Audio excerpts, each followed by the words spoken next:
Welcome everyone to ISKCON of Silicon Valley, and welcome those who have joined us via the transcendental airwaves and through the internet. Today we're continuing our series on the teachings of Lord Chaitanya, who gave very practical ways to adjust our lives even in the modern age so that we can become advanced spiritually. And this is important because, as Bhaktivinoda Thakur says, Grihe Tako, Bani Tako, Shadahari Boli Tako. In his song about the holy names of Krishna and the process of devotional service, he noted that people have different needs, interests, and concerns in their lives. Some people live more in a country setting. Some people live in a large city where the overhead is a little bit difficult to make unless one works hard. But he said that whatever one's external situation may be in this life, there's a way to transform the energy of one's life from material energy to spiritual energy. And that's the basic teaching of all the ancient Vedas. And that is that if you purify the sound vibration in your life, then you'll purify your heart, you'll purify your mind and intelligence. Krishna, the Supreme Personality of Godhead, is not far away from us. It's not that God is in some different universe, and to reach Him is something difficult. Actually, He's the closest one to us. As it says in the ancient Upanishads, now quoting from the Sri Upanishad, Tarejati Tanaijati Tadjure Tadvantike Tarantarasya Sarvasya Taru Sarvasya Sibhayataha. And that is that although the Supreme Lord may be far away in His own spiritual world, He's actually the nearest to us of anyone, because He resides within our own heart. And not only is He the nearest, but He's also the dearest. As Krishna Himself confirms in the Bhagavad Gita, He's the suhrit, or the best friend that we have. Therefore, contacting Him is not difficult because He's so friendly and accommodating to anyone who tries in spiritual life with a little bit of sincerity. So Sri Chaitanya Mahaprabhu taught that there are two ingredients that are necessary to advance spiritually. And how many of you are seriously interested in developing a home spiritual practice and advancing spiritually? Just raise your hand and we'll take a count. Okay, for everyone else, there's a snack bar outside. You like that, eh? Okay. The first ingredient is sincerity. Now, in the Bhagavad Gita, Krishna says that if someone has good intentions and tries to advance in spiritual life, even if he or she doesn't know much about it, that person will never lose that advancement he or she makes by sincerely trying. And Krishna also says that someone tries sincerely to advance in spiritual life is never overcome by evil. So, sincerity is infallible. And getting in touch with one's own sincere desire to advance in spiritual life is the key point. We find throughout the teachings of bhakti, especially in the Srimad Bhagavatam, the story of Dhruva Maharaja, who was just a little boy, only 5 years old. At that time, kings had many queens. And Dhruva Maharaj one day wanted to sit on the lap of his father, who was the king.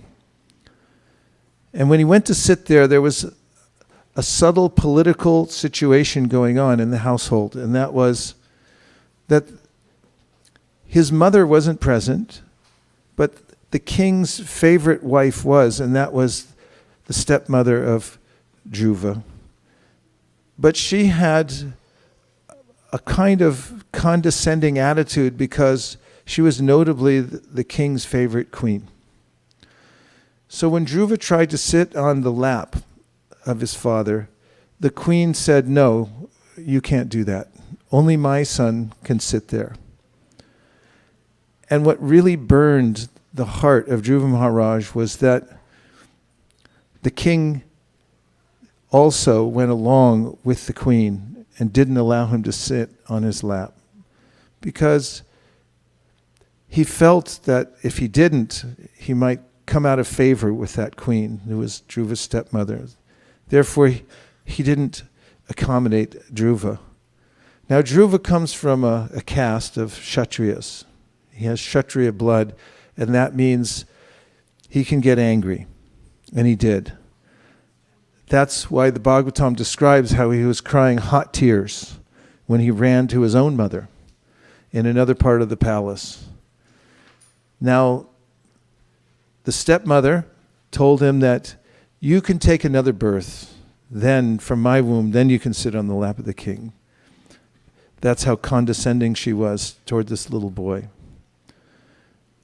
And Dhruva, when he went to his mother crying, presented his conundrum, and she told him that she was powerless in this situation, that only God could help. He wanted to know, where do you find God? And she told him that, well, great sages and yogis go off into the forest and they search for him. They look inwardly. And Dhruva said, then that's what I'll do. You imagine a 5-year-old boy heading off into the forest by himself? And as he left the palace and was marching towards the forest, can you think of what his determination was in his heart? And this is what I mean by sincerity. If you can muster that kind of determination, sincerity, in which you say that this is the most important subject matter for me, and that is to reconnect with the Supreme Personality of Godhead. If you feel that this is of the utmost importance, it's of the most urgency, more than anything else in my life, that feeling is there in the heart. That's when Krishna moves heaven and earth to connect us to a good teacher. That's what Chaitanya Mahaprabhu taught. Brahmanda Brahmate Kon Bhagyavan Jeev Guru Krishna Prasade Pai Bhakti Lata Bij. He said that we're all wandering in this world. In fact, in some places in his book, Srila Prabhupada, the founder Acharya of ISKCON, who has written over 75 books on the subject matter of bhakti yoga and how to attain the Supreme, writes in several of his purports that living entities who are originally from the spiritual world are loitering here in the material world. Loitering's not such a good term. It means you're hanging out for no reason. In fact, there's a Hare Krishna Vaikuntanath. There's a 7-Eleven down the road, just down the street here, and there's a sign out front in the parking lot that says no loitering. Loitering really means that you have no good purpose in life, and you're hanging out in somebody else's spot, and really you're just being a disturbance, an annoyance. And so if we consider the fact that this whole material creation is God's creation, and that we really have a duty to do, which is to serve God, but because I've forgotten that, and I'm just hanging around for my own purposes, you can see it becomes an annoyance to those who are high-minded. What to speak of, it goes against the laws of nature. Now in the world, we're experiencing problems through climate change, pollution. It's been going on for many, many years. And this is all coming from a sense of irresponsibility towards doing one's duty to God, even to God's creation and taking care of it. So there's a big sign on the material world that says, first, enter at your own risk. Some people missed that sign on the way in. because they complain later that why bad things happen to good people like me. And then there's another sign that says no loitering. So Dhruva had this intense desire, and he was single-minded, and Krishna mentions this in the Bhagavad Gita. He says, Vyavasayatmika buddhir ekeha kurunandana bahu shaka hyanantascha buddhayo vyavasayinam. In order to be successful on this path of spiritual life, you should be very determined and be one-pointed in your intention. Say, I have to have this. And if you don't have that, he said, then bahu shaka hyanantascha, your attention will go in many different directions. Your interests will be many branched. And that's a torturous situation. When I don't have a clear goal in my life, or even if I have a goal, if it's not the right goal, then I'm going in the wrong direction. We used to do a skit at our Sunday programs back in the 1980s about a man who very diligently went every week to his bank account, and he worked very hard, saving every penny, and he put everything in the bank. And in the last scene, he goes to the bank to withdraw everything, and there's no money in it. And there had been some clerical error where he was putting the money in the wrong bank account. And so for all his hard work, he came out with nothing. And this was pursuant to a talk Prabhupada given at the Rotary Club once, where there were a bunch of businessmen. And he said, imagine your sojourn in the material world like this. So a man one day gets information from his stockbroker about a stock that he thinks is going to go up. And he invests all his money in the morning time as soon as the market opens at 7 o'clock. That's on the West Coast because it opens. And then his broker calls him in the afternoon at lunchtime and says, you've become a billionaire. The stock went up by 1,000%. And then in the evening he calls him back and says, well, you lost everything because the stock dropped again down to zero at the end. So Prabhupada said, my work here in the material world, unless it's for Krishna, is going in the wrong account. And he also compared it to this scenario that investing, and then it goes up for some time, and then at the end, you end up with nothing. So those who are very determined have realized that there's all risk and no gain when I try to get ahead materially, but when I try to get ahead spiritually, there's all gain and no risk. But it seems the opposite at first. And Krishna mentions this in the Bhagavad Gita when he says, Yanisha sarvabhutanam samyam jagrati samyami, that those who are awakened to the value of spiritual life think there's all gain and no risk. And those who are still sleeping and think that material life is important and spiritual life is a waste of time think that spiritual practice is all risk and no gain. I can't afford any time to practice as I have to make money. So Dhruva Maharaja was absolutely certain what he wanted. And even though his motive wasn't perfectly aligned with the ideal of pure devotional service, which means doing service for service without considering getting anything in return, Dhruva Maharaj, this little boy, he wanted something in return. One of the things he wanted was revenge. My mother used to tell me, never underestimate the power of all show them. And Dhruva Maharaj had that. He wanted to have revenge on not only his father, but his mother-in-law. And this was his Kshatriya spirit, even as a small boy. And what did he want? Really, he wanted a kingdom that was not just greater than his father's, but greater than his great-grandfather, bigger than Brahma, the creator of the universe. He was thinking big, and he was very determined. So what happened to Dhruva? On his way to the forest, he met the Narada Muni. who is one of the renowned gurus mentioned again and again in the Bhagavatam. He has his own history, does Narada, who started in a simple way. His life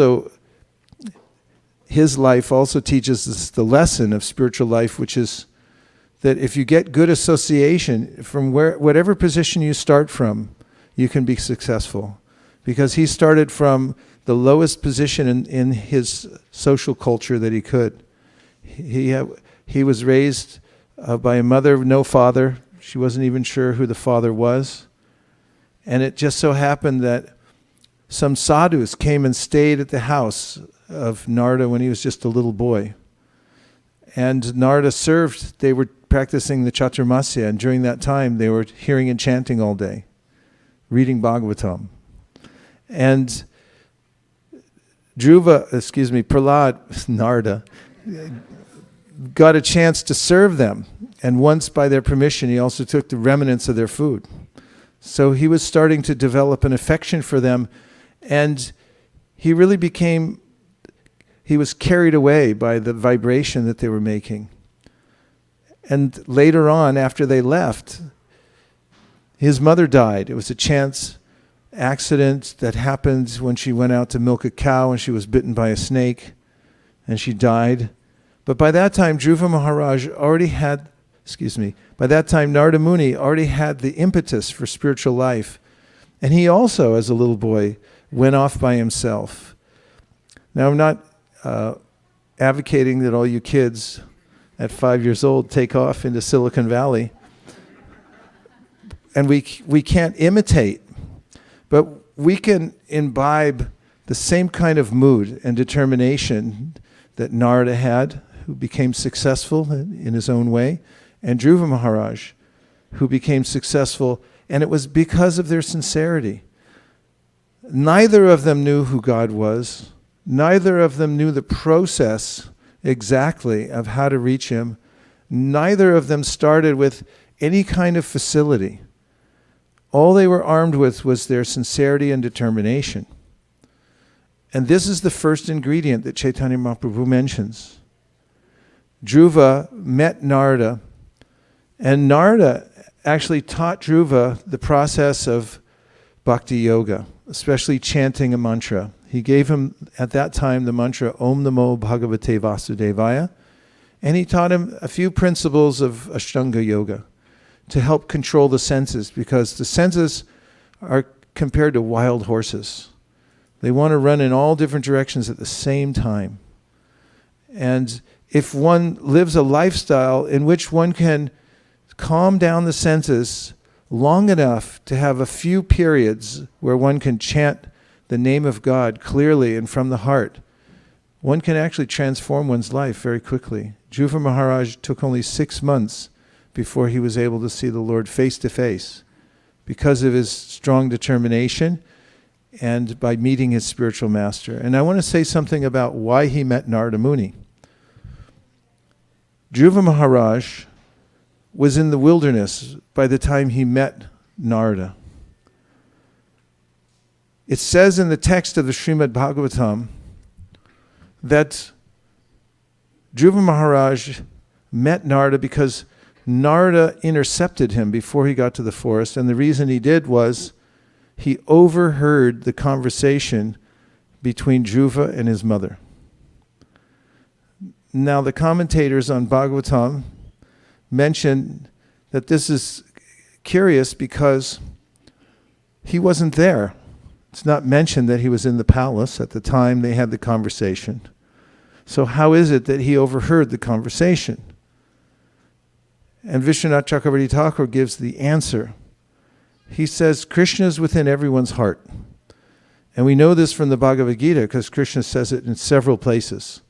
For instance, he says it once in the 15th chapter, Sarvasya chaham hridisani vishto mattak smitir jnanam apohanam cha. So there he says, I'm in everyone's heart as a super soul, and I'm the one who's giving remembrance, knowledge, and forgetfulness to each living entity.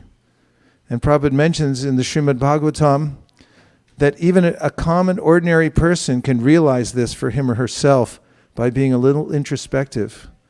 If you take the time to notice where your intelligence is coming from, Prabhupada writes, you'll notice that the intelligence coming to you is like the intelligence coming from a parent who's saying, oh, don't sit there or sit over here.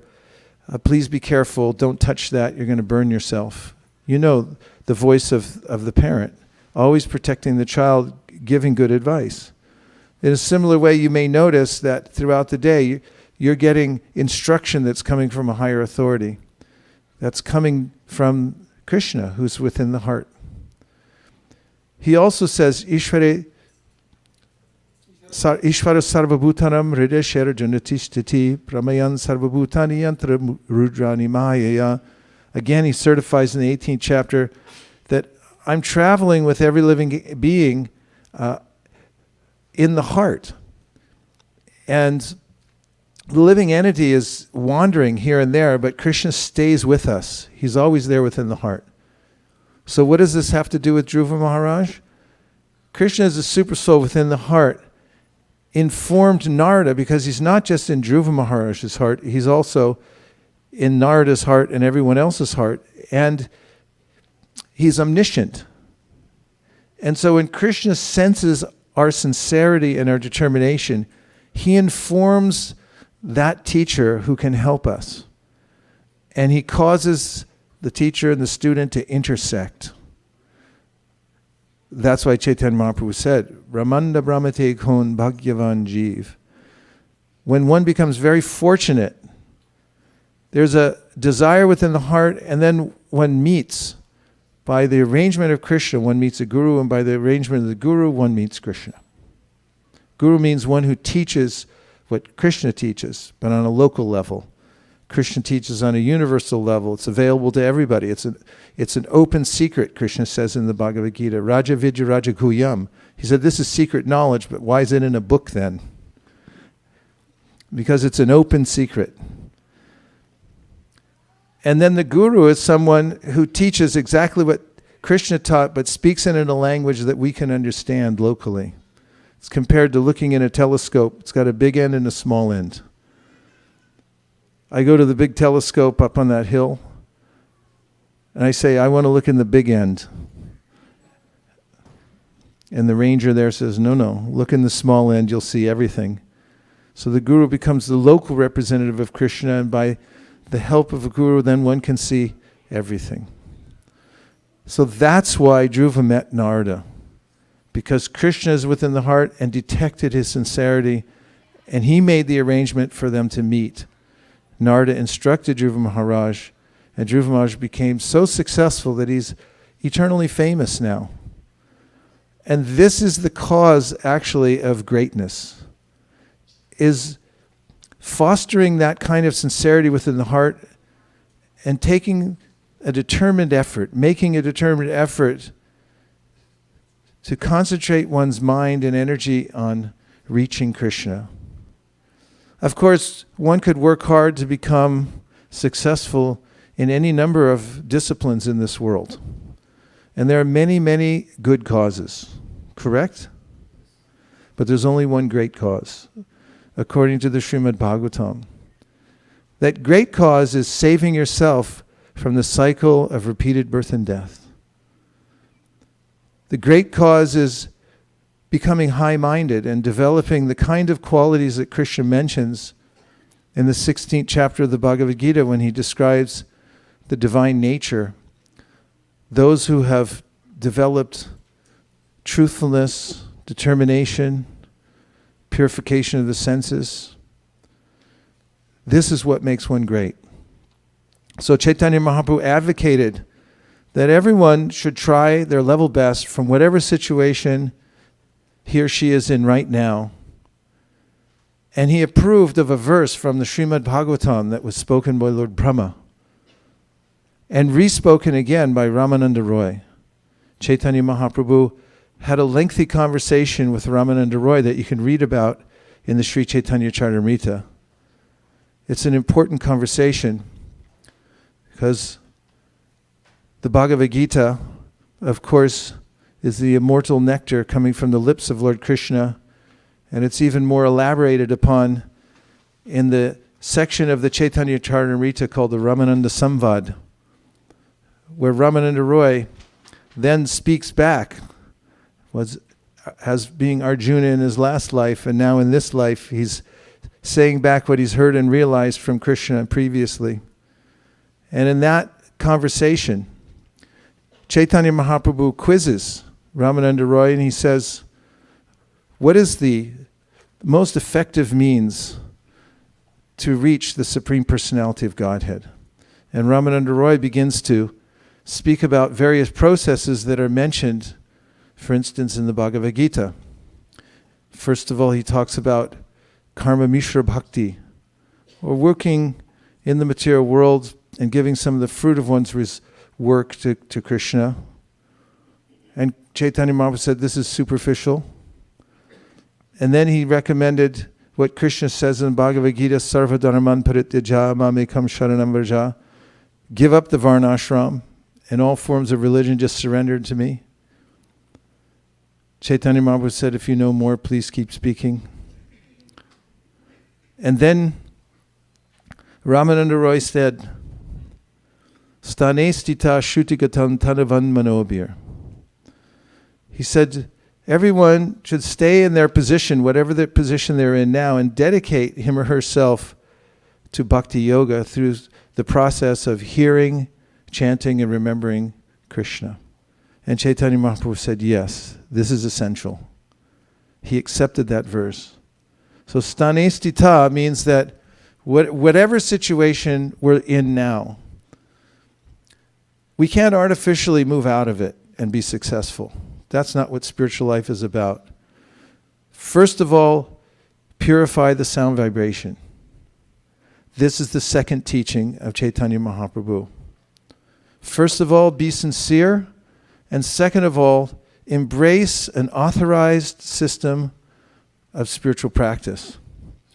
And if you put the two of those together, then you'll have success in spiritual life. Only two parts needed. First part is? 3 people got it. First part is? Sincerity. Yes, sincerity. Identify your sincerity at all costs. When you were a little kid, did you ever get, or I mean maybe adults do this too still, did you ever get a magnifying glass and then point it somewhere and start a fire? Or at least try to burn something? Hours of fun when you're a kid. This is called tivrena bhakti yogena. It means concentrate your energy somewhere. You have to do it to advance in any discipline in life. But Krishna says, do it in bhakti. Whatever desire you have now, akama sarva kamo va moksha kama udharadhi, tivrena bhakti yogena yajeta purusham param. Shukadev Goswami, Bhagavatam, 2nd canto says, it doesn't matter how many material desires you have now. For after all, if you have a mixed desire for devotional service, that means there's some part that's pure. It's just mixed in with other things. Try to find that one little spark of sincere, pure devotional service, and then hook it up to an authorized system of practice. That's how you concentrate it. Don't invent your own process. This is what Chaitanya Mahaprabhu taught. Find your sincerity and connect it to an authorized process. And when you do that, then you're able to extract from the mass of other useless desires for unnecessary necessities that spark of devotional service, and it becomes tivrena bhakti yogena. It means it's the kind of intense beam of light that can start a fire. If you don't feel happy in your life, I guarantee you, based on the Srimad Bhagavatam, it's because we're not practicing with enough concentration on our spiritual life. If you're practicing spiritual life and you're still not feeling happy, it's because the intensity hasn't grown to the point where it's burning a little hole in something.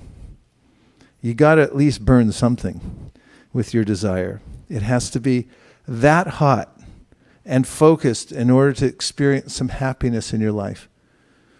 Lord Krishna, or rather Sutta Goswami says, Savai pumsam paro dharmo yato bhakti radhoksaje ahaitukya pratiyata yayatma suprasidati.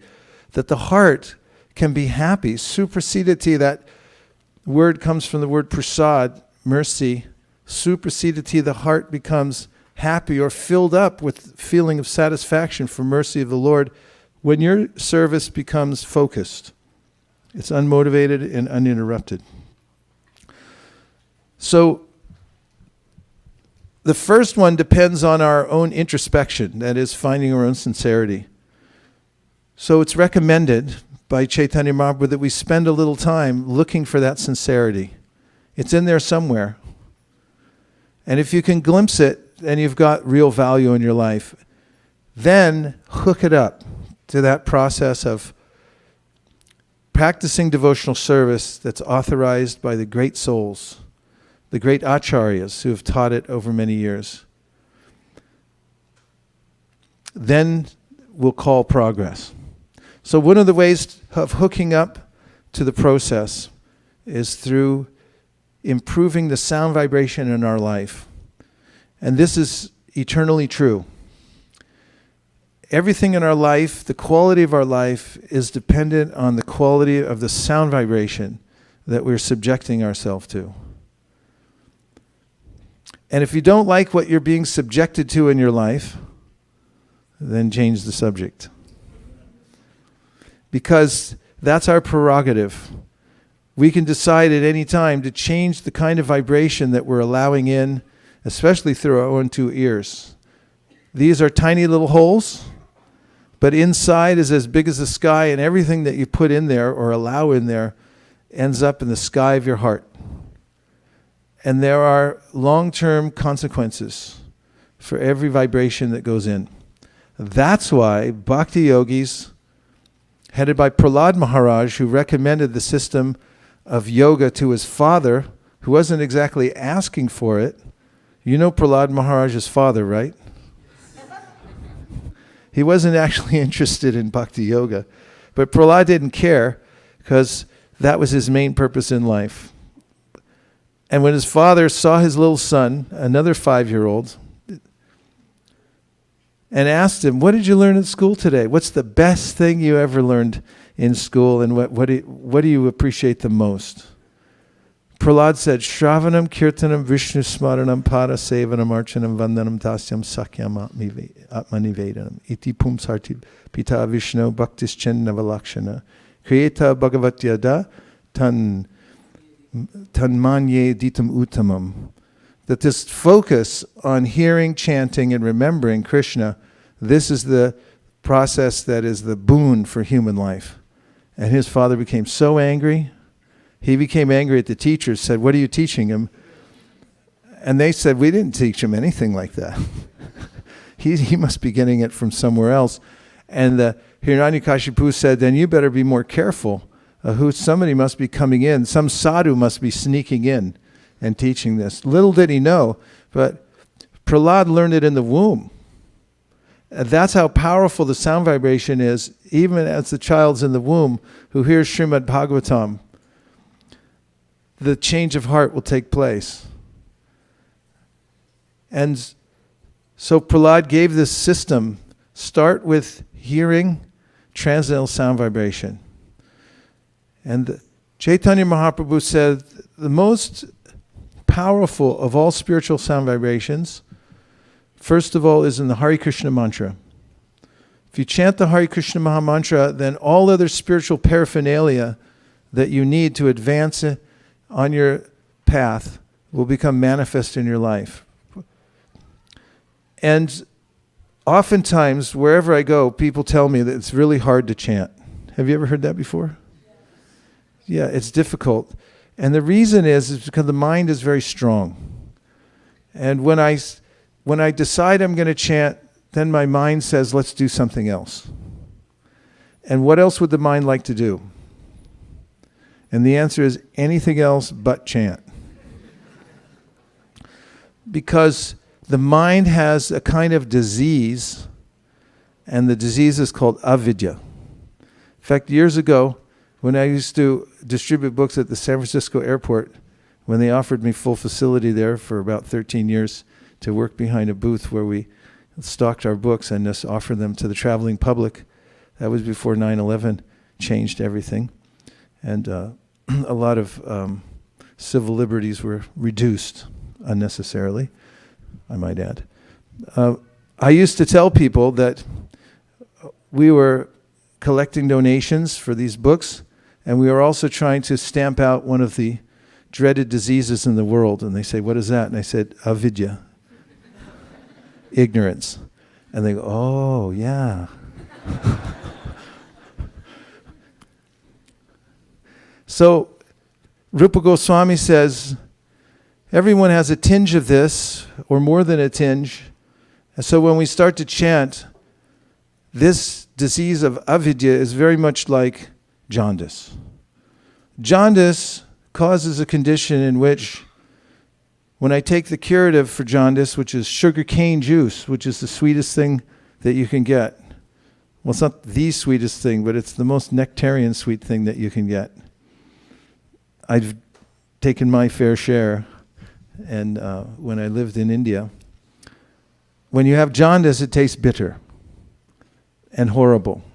And anything that tastes bitter and horrible in our life, we just generally don't do. Try it once, maybe twice, and then, I'm sorry, that's it. It's not worth it. But Rupa Goswami says, take it as medicine. Sometimes medicine is bitter. And the remarkable phenomena is the more you take the sugarcane juice, the more you can taste its sweetness because it's curing the jaundice. And in a similar way, Rupa Goswami says, the more you can continue and you stay steady in the process of chanting the Lord's sweet names every day, the more your disease of avidya will be cured and the more you'll be attracted to chanting. And this is a very favorable situation in life, to be able to focus one's mind and reach the position of absorption. But it takes some practice. Then there's Kirtan, which Chaitanya Mahaprabhu recommended that everyone get together on a regular basis and sing the Hare Krishna Mahamantra as a group. You can call all the members of your community together. If you live in an apartment complex, you can rent out that little special room. What is it called? The party room. You can rent the party room for about how much, Shraddha? It's from $250 to? Oh, only $50. You can have a kirtan in your party room and invite all your neighbors from the area, or you can invite them to your house and you have a kirtan. And what's the first thing that will happen when you do that? The neighbors will complain. I've never been to a Hare Krishna temple anywhere in the world where the neighbors haven't complained. We just live on a different time scale than most people. Vaikuntanath Prabhu, have you ever been to a temple that they didn't get a complaint for noise at some point? Even Chaitanya Mahaprabhu, when he started the Sankirtan movement over 500 years ago at Srivasangam, there was a complaint. The local Hindus said, this isn't Hinduism. This is some new religion that this Nimai Pandit, whoever he is, just made up. And when Mahaprabhu sent out his followers into the streets, they went nuts and they called the cops. And they said, you got to get rid of these people. They're going to wake Vishnu up during Chaturmasya. And not only that, he's going to reduce the potency of the chanting, because if you broadcast it to the public, then it loses its power. They had all kinds of crazy ideas. And when you start chanting, you'll notice that you'll make some distance between you and not only the ignorance in your own heart, but the ignorance in society. And that's a good thing. Because if you want to do good for the world, the most important and potent way to do that is to introduce the transcendental sign vibration widely to the people. And that's one of the reasons that in our immediate Guru Varga, in our Parampara, our Acharyas, starting most immediately with Srila A.C. Bhaktivedanta Swami Prabhupada, who founded this ISKCON society in New York City in 1965, he advocated that we distribute transcendental literature because he said this is like the Brihat Madanga. Now, this little Madanga, it can be heard for a few blocks. When we go on a regular basis to Palo Alto, did you know we go to Palo Alto and chant? Been going there for over 15 years. And we have a festival there in the park. Everyone's invited, by the way. It's really an ecstatic festival.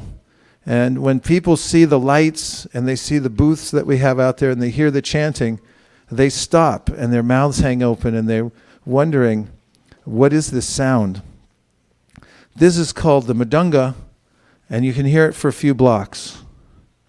But then Srila Bhaktisiddhanta Saraswati Thakur, the guru of Srila A.C. Bhaktivedanta Swami Prabhupada, said that these books are the Brihat Madanga, or the greater Madanga, because one book can go anywhere. In fact, in what year was it? 1976, I was in the Washington, D.C. airport. It wasn't Dulles at that time, it was national. Maybe that's still there. And I sold a book to the soon-to-be presidential candidate, or maybe he ran before that, George McGovern. And he bought the book. He said he was in a hurry on the way to a senatorial roll call. And similarly, other devotees sold books to the son and daughter of the president, who took it right up into the White House. Michael Jackson, I met in 1980s in the Los Angeles airport. He went up to the mezzanine, and myself and another devotee went up and sat next to him in the restaurant. And he took a Bhagavad Gita as it is, and he gave $20, and he put it in his knapsack. The books are the Brihat Madanga. They go here, there, and everywhere. Some of our devotees have stopped cars at an intersection, introduced the Bhagavatam within 30 seconds, taken a credit card order and thrown the Bhagavatam into the back seat before they drive off. Confirmation, Malini? Bhagavatam sets have gone out on the Stanford campus to professors who walk by and say, this is very interesting, what are you doing? I'd like to know more about it. Oh, you have the Bhagavatam. I'll take it. Thousands, tens of thousands, hundreds of thousands, millions, hundreds of millions of books have gone out to the public, and because of that, these seeds have grown up in many places where people read some passage from the Bhagavad Gita and they realize this is what I've been looking for. So Chaitanya Mahaprabhu advocated that we do the Kirtan, we do the Japa, which means chanting for yourself, and also participate in the Brihat Madanga.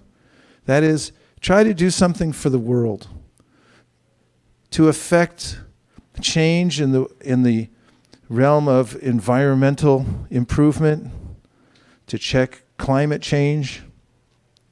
Means that we must also, or begin with, cleansing the hearts of the people in general, because pollution starts from within and expands outwardly.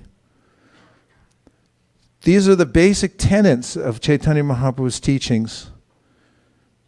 Hear from the Bhagavad Gita, Srimad Bhagavatam, chant the Lord's holy names in various ways, and help people all over the world by trying to extend the sound vibration as far and wide as possible so that people can take advantage of it and hear it.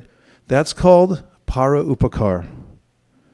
And Prabhupada notes in his writings in the Bhagavad Gita that the best way to control one's mind or fix one's mind is to think about how to do good for others. And paradoxically, when we think about doing good for others, we actually feel satisfied. And we think about satisfying ourselves, we feel dissatisfied.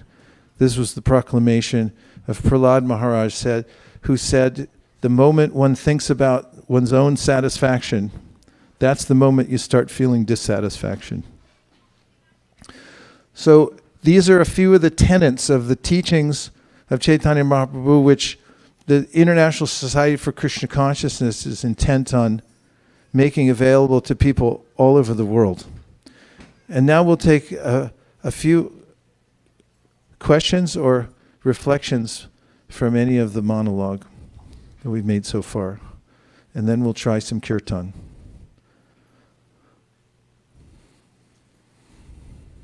Yes. Is everyone okay? Okay. So Maharaj, you had mentioned that sincerity, you will know about a sincerity by introspecting. And so if you find that the sincerity is dwindling. We need a little more volume on the red mic, please. So Maharaj, my question was that you had mentioned that to find out whether you are sincere or not, you have to introspect. And so what should one do if they find that their sincerity is waning? If your sincerity is waning? Waning, yeah, how to bring it up? Well, it's always helped me to be around people who are more sincere than myself, because it tends to rub off. And that's why Chaitanya Mahaprabhu said that association with devotees is the root cause of devotional service, and it is what maintains our devotional practice. And oftentimes, I don't even know that my sincerity is waning or my intensity is waning until I meet somebody that's more sincere than I am, or that has more intensity in practice. And when you get around somebody like that, then you have a reckoning and say, oh, I'd like to improve again. And you can discover your sincerity by connecting with such people. That's often very helpful. It's also very helpful to pray for sincerity, because if you ask Krishna to please inspire you from within and to give you sincerity, Krishna will respond. Because this is one of the chief characteristics of Krishna. Should I say what it is? Yes. Responsiveness. In fact, Prabhupada writes this in the purport to his Bhagavad Gita commentary in the ninth chapter, in which he said that Krishna is responsive. How responsive he is, he mentions himself earlier in the Gita, where he says, Ye yata mam prapadyante tamstatayava bhajamyaham. Mama vart manuvartante manusya parta sarvasha. That I'm responsive to everybody. The only problem is people are asking for the wrong things. That's my commentary at the end. He responds to everybody and rewards everyone according to their desire. And Prahlad Maharaj, in his prayers to Nrsingadev, says, imagine Krishna's like a desire tree. I want you to close your eyes now, please. Ananta, close your eyes. And I want you to see yourself situated in a beautiful field full of flowing grass on a clear day. And in the distance you see the most beautiful and all-encompassing green tree that you've ever seen. It practically touches the sky, and it's expansive.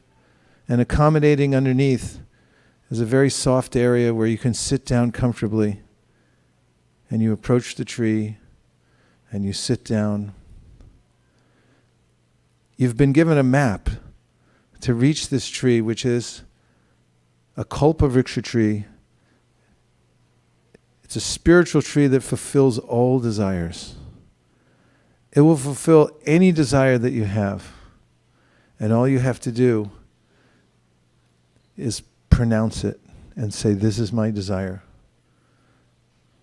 Now that you're sitting under that tree, please look carefully within and identify the one thing that you desire more than anything else, and pronounce it within your mind underneath the desire tree that will fulfill that desire.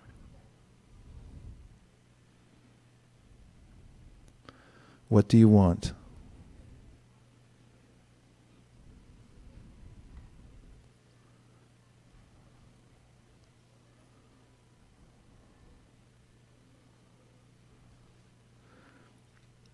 Now with your eyes closed, we'll repeat the Maha Mantra 3 times together. Hare Krishna, Krishna Krishna, Hare Hare, Hare Rama, Rama Rama, Hare Hare. Hare Krishna, Krishna Krishna, Hare Hare. Hare Rama, Rama Rama, Hare Hare. Hare Krishna, Krishna Krishna, Hare Hare. Hare Rama, Rama Rama, Hare Hare.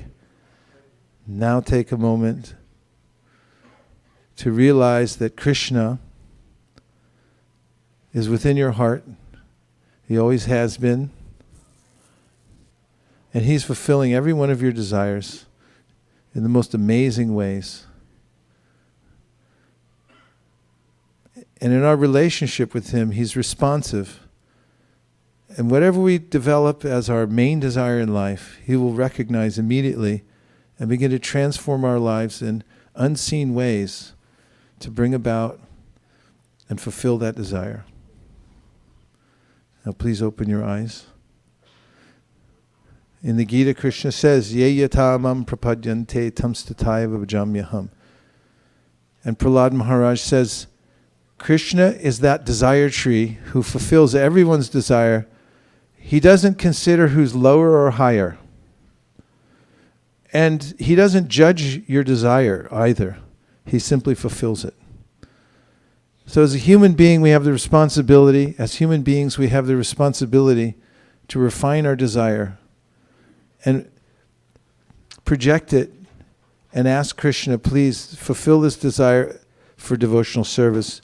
And if we do that and pray for that, as much as there is a waning of desire, Krishna will help to bring back our focus on our sincere desire for devotional service. Okay? Shraddha? Okay. Other points? Yes.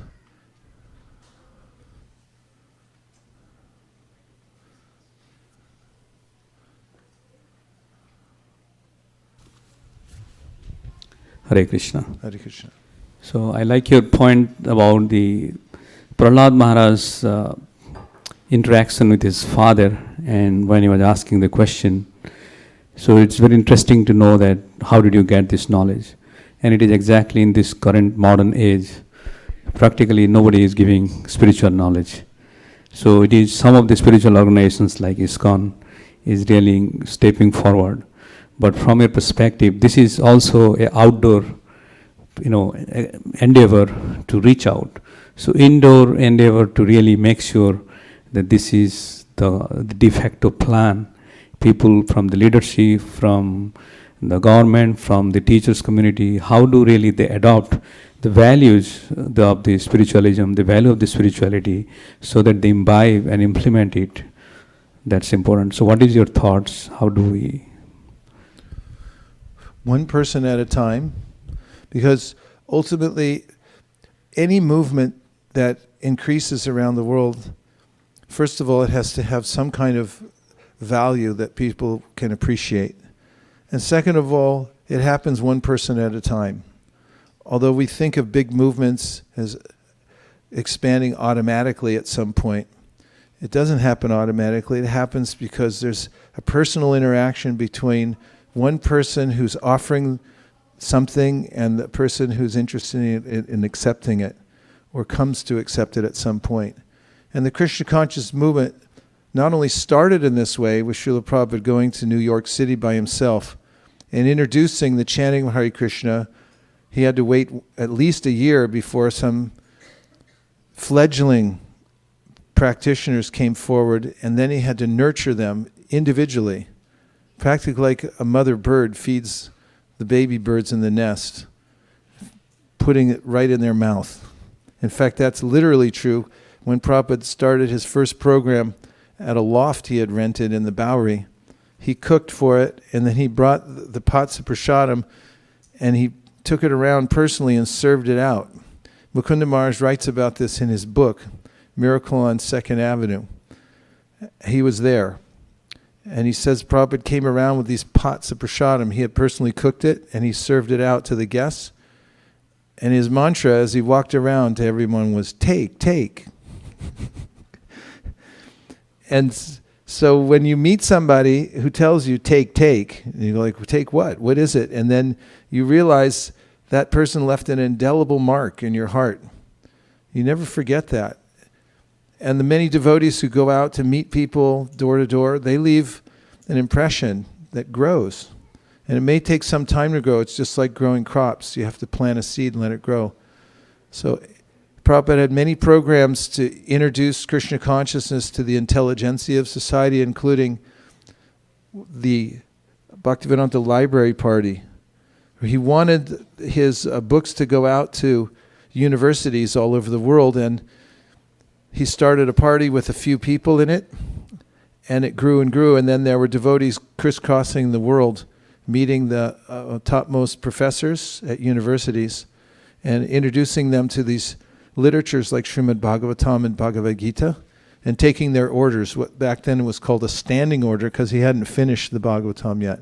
So they would sign up for whatever books were there now and whatever books would come in the future. And the professors would send them to a librarian. The requisitions librarian then would fill out a form, and then the books would be ordered. And the way it started was, Prabhupada said that you should get a letter from one of the topmost professors that everybody admires and knows, who accepts the books. And from there, you just show the letter wherever you go. And that's what happened. And it snowballed. And then more and more people gave letters.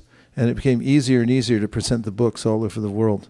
That's one example how Prabhupada had focused on bringing Krishna consciousness to learned people in society and so forth. But it always starts with a personal contact between one person and another. And the person who's receiving gets impressed and then decides to take advantage of it. It grows from there. There were a couple more points. Yes, all the way in the back, please. Thank you. Maharaj, my question is regarding sincerity. Sometimes we may be thinking that we are sincere, and that could be an illusion also, We may not be really sincere.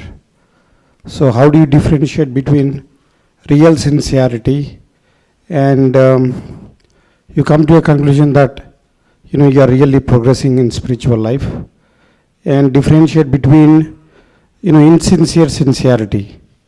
You may be under the illusion that you are sincere, but you are not really sincere. Again, by association. Sincerity is not something that's mystical, actually. It's luminous like the sun. The sun is not such a mystery to us, is it? When it shows up, you know it's there, and nobody has to quibble about it and say, is that really the sun? I don't believe you. Everybody knows it's there. It's self-luminous. Sincerity is also self-luminous. And if we get around those who are actually sincere, there's a luminosity to such people that if we're practicing insincerely, puts us to shame. And that's a good kind of shame that makes us feel like, oh, I should do better. Have you ever had that experience? You think like, hey, I'm Joe Cool. And then you get around somebody who's actually sincere and go, wow, I'm actually a jerk, Because it has that effect. Sincerity is very powerful. So associate with devotees who have that and pray for it, that please let me be around the most sincere. And it's very purifying. In the Nectar of Devotion, Prabhupada describes, as he gives the summary to Rupa Goswami's Bhakti Rasamrita Sindhu, that from the heart of somebody who's purely practicing Krishna consciousness, fully and sincerely, there's an emanation like moonshine. This is the moonshine, the rays that are coming from the heart of a person who's purely practicing. And those rays have an effect on us, so much so that we can be touched by them and inspired to practice Krishna consciousness because of that association. There was another question. Yes, Prabhu. 1, 2, and then back to the internet with Shraddha. And who else? Yeah. Yes, Prabhu? Hare Krishna. Hare Krishna. So, how do we differentiate and distinguish between the path of Kirtan, Japam and Dhyanam? Between Jnanam, Kirtan, meditation, Dhyanam, Dhyanam, Japam, and Japam. Kirtan. Well, Dhyanam is described in the 6th chapter of the Bhagavad Gita, and elsewhere there are other Vedic writings, like from Patanjali and the Yoga Sutras, where he describes Dhyanam, and it's an internal process. It's done silently. Japa is uttered. You speak it with your mouth and you listen through your ears. And you take it in that way, rather than on the very subtle level of simply meditating and containing the meditation within one's mind. That's the difference between dhyanam and japa. Japa requires your ja and your pa. Okay, there was one more. Prabhu.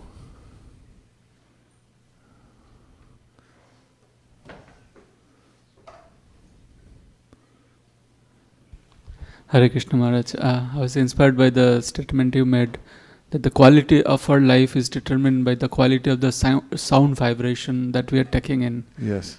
So my question is, this is such a key thing for our progress. How can we improve the quality of the sound vibration we are taking in? Because sometimes we are actively listening in class, but other times we are passively listening, driving, etc. You have to baby-proof your life. When parents have a baby, they look around their environment and they say, what kind of mischief is this little kid going to get into? And they start rearranging their whole house. Correct me if I'm wrong. Because they look, oh, we can't keep that anymore. He's going to put it in his mouth, and Schnicky's going to grab that, pull it off the shelf. Whatever it is, you have to look around and see. So we also have to look around our life and see, where is the errant sound vibration getting in? Where's the low sound vibration sinking into my life? And then replace it. There's a lot of replacement therapy to be done. For instance, there are all kinds of, thanks to technology, there are all kinds of devices you can carry with you wherever you go and switch them on at a moment's notice and immediately get transcendental sound vibration in your life. A devotee in India named Madhava recently invented this little box. He didn't invent the box, he's buying it wholesale from somebody who creates them, but it's got a chip in it now, and it's got all the Prabhupada's lectures and his kirtans and his japa and anything that was ever recorded. It's all in one tiny little chip. You just put it in the box that's only this big, and put a couple batteries in it, and then you can flip it on at any time. And that really helps, because when the mind has a choice to listen to mundane sound vibration or transcendental sound vibration, you better have some transcendental sound vibration close by so that the choice becomes a lot easier. So you can just flip the switch. And another trick is to always carry some shastra with you. A way I learned, and I still stand by, is carry index cards with you. For instance, if you want to learn some verses, which is highly recommended even by Krishna himself, who says this is one of the austerities of speech, is to constantly learn verses from the Bhagavad Gita. And if you can learn C++, I guarantee you can learn the Bhagavad Gita verses. So carry 7 index cards with you at all times. And then whenever you get a moment, which you will, you pull them out and just start looking at them. And what was a frustration period where you're thinking, why doesn't she hurry up? Why doesn't he hurry up? They always say they're going to be on time, but they're not here yet. And instead, you pull out your 7 little cards and you get absorbed right there in front of the house, or waiting in the car. I forgot my hairbrush, whatever it is. Then you get absorbed and you take advantage of that time. And that's what Rupa Goswami says, Tanama Rupa Charitari Sukirtananu Smrityo Kramena Rasana Manasini Yoja Tishtam Vraje Tananuragi Jananugami Kalam Nayada Kilam Itupadesha Saram. Organize your life around this principle that you can hear and chant 24 hours a day. You can do that now thanks to technology. It's so easy just flipped a switch. Thanks, Bali Mardan Prabhu, for giving me that for my birthday. He gave me one of those little boxes. And it's been a real boon, just having that ready to go. One of the best things about it is it's not very high tech. The problem with high-tech devices that have all the Prabhupada's lectures and bhajans is you might look a little deeper into the device. And a half hour later, so, right, I was going to look at the bhajan or listen. But I just happened to listen to the impeachment hearings for the last hour and a half. Whatever kind of distraction is there, it's not, more technology isn't actually necessarily better. Sometimes lower tech, like index cards, can be more effective. But humans can figure stuff like that out and organize themselves around it. You just have to have that value in your life that I want to keep the transcendental sound vibration going. And if you keep that as your value, then you'll always be in the transcendental bubble and safe. We'll take one more question before we chant. Yes. Famous last words.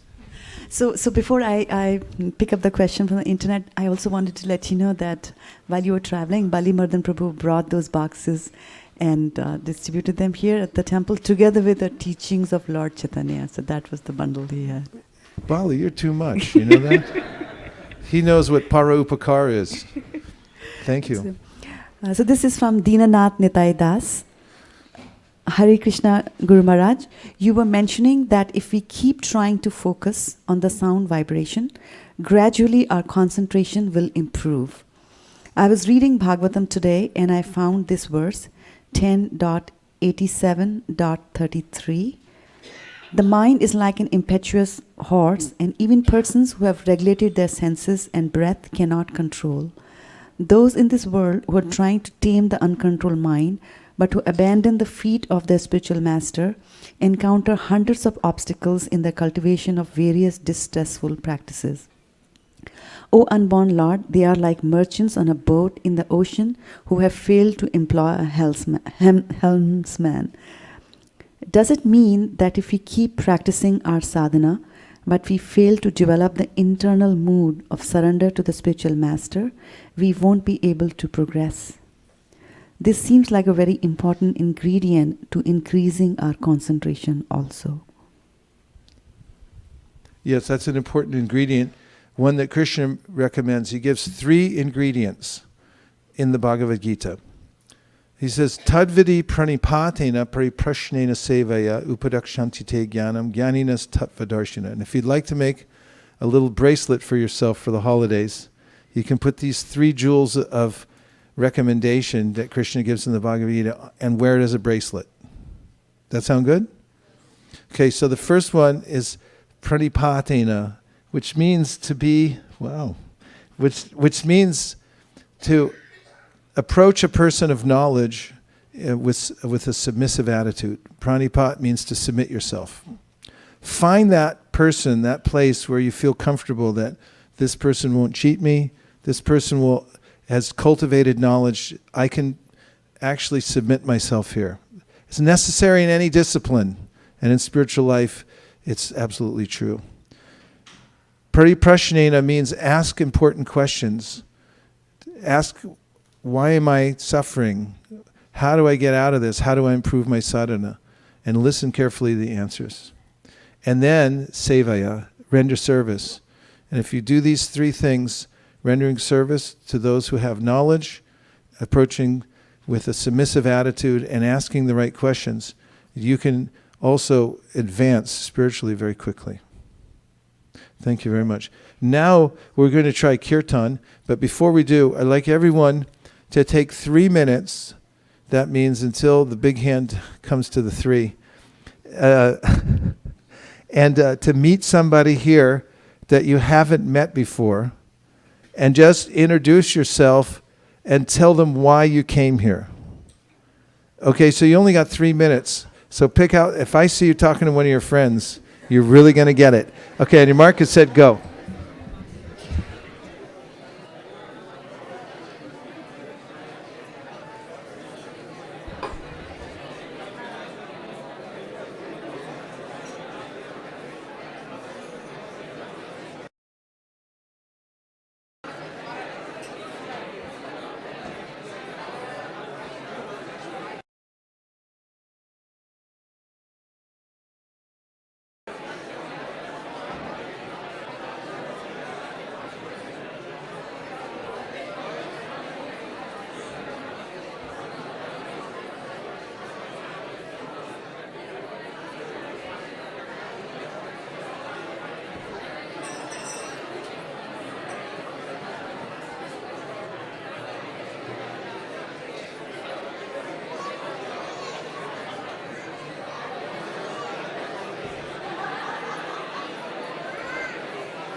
Hare Krishna, Hare Krishna, Krishna Krishna, Hare Hare, Hare Rama, Hare Rama, Rama Rama, Hare Hare.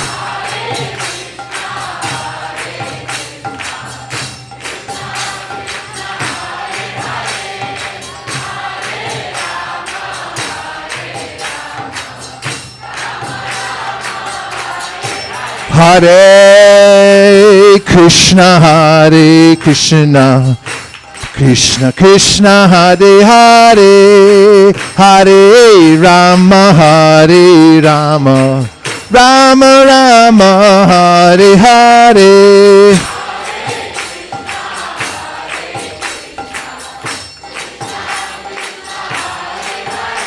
Hare Krishna dancers.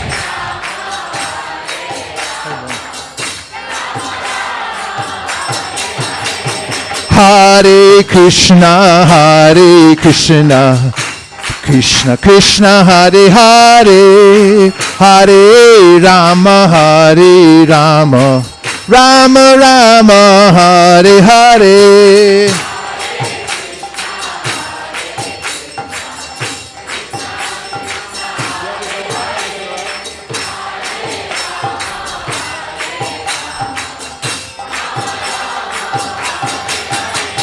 Hare Krishna, Hare Krishna, Krishna Krishna, Hare Hare, Hare Rama, Hare Rama, Rama Rama, Hare Hare, Hare Krishna.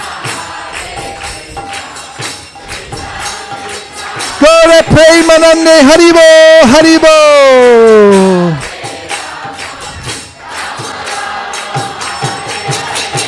Hare Krishna, Hare Krishna, Krishna Krishna, Hare Hare, Hare Rama, Hare Rama, Rama Rama, Hare Hare.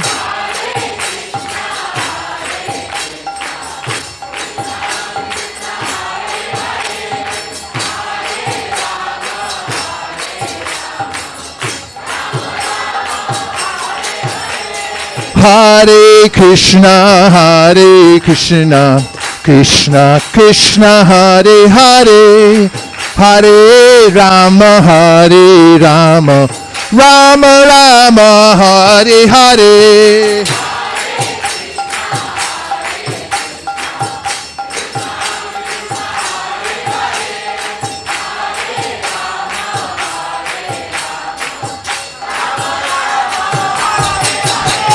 Hare Krishna, Hare Krishna, Krishna Krishna, Hare Hare, Hare Rama, Hare Rama, Rama Rama, Hare Hare.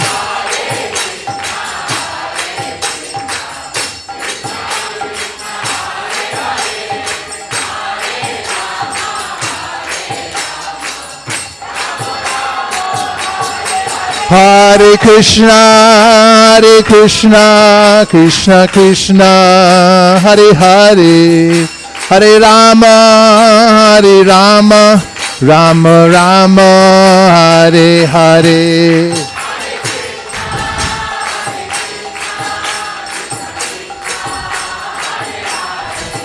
Go Premanande, Haribo.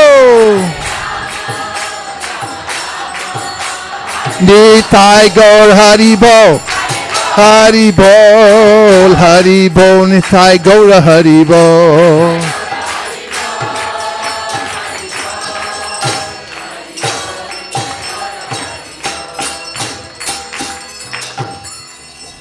Avantika Harmonium, Balaram on Madanga, Manisha Kartals, for the Hare Krishna singers, for the Hare Krishna dancers, for everybody in Mountain View, everybody in California, all over the world. Go Premanande. Nitai Gaura Haribo, Haribo, Haribo, Nitai Gaura Haribo.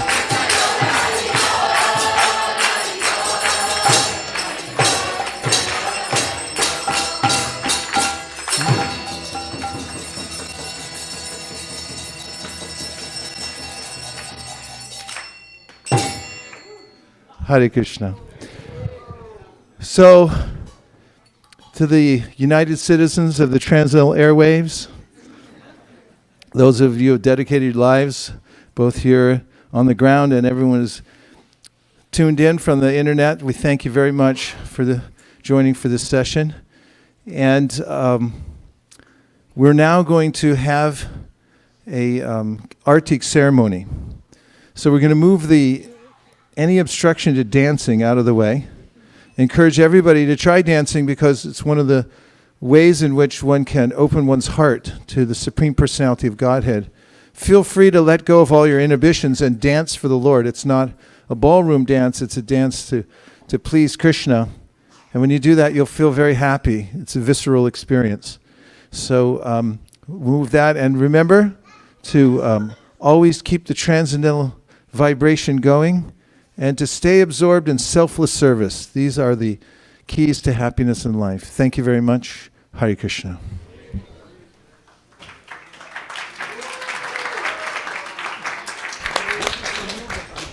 So please stand up and Jai.